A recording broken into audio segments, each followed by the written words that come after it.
The Japanese rice traders demonstrate where investor sentiment produces alerts that profit taking is about ready to occur. For example, notice that yesterday we had a gap up in the overbought condition.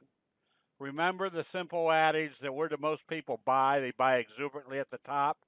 Anytime we see this gap up in the overbought area, start looking for potential sell signals. Today's trading did a doji Harami, which tells us there's a good probability that the buying has stopped. We're still in an uptrend because they use the 3T line as support. However, if they start trading back below today's low, that's going to be a good indication there's probably going to be at least a few days where they come back to test the T line. Or remember, when they go through a resistance level, they're pretty apt to come back and test it to see if it's going to act as support. The prospects of profit taking are more evident over in the S&P 500, where it kind of started nudging the 200-day moving average after the little gap up doji. Then today's doji, Harami, tells us once again that if they start selling this off, they've basically failed taking the markets up through the 200-day moving average.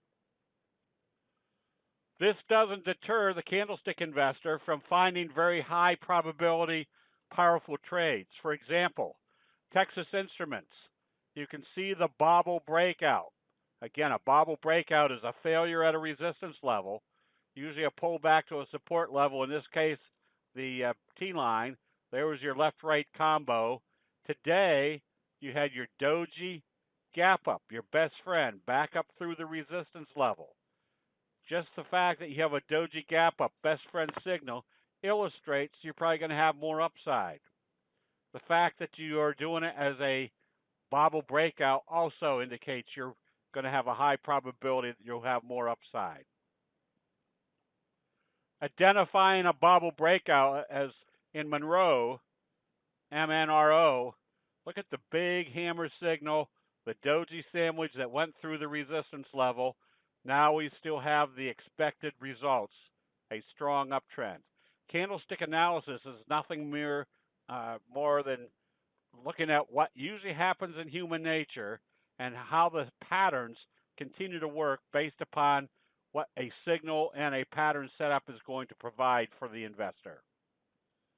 So having that information, trading things like Cirrus, CRUS, notice the bobble breakout and the gap up doji.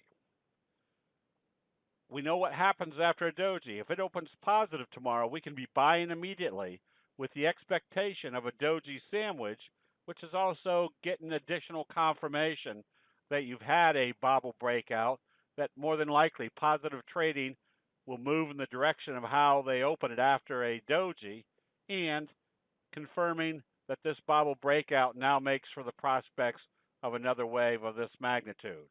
When you start adding the pieces together, the signals, the patterns, and the expectations of developing the next pattern, it puts the candlestick investor into situations where not only are the probabilities of being in the right trade at the right time occurring, but also the magnitude of the trade is going to be relatively strong.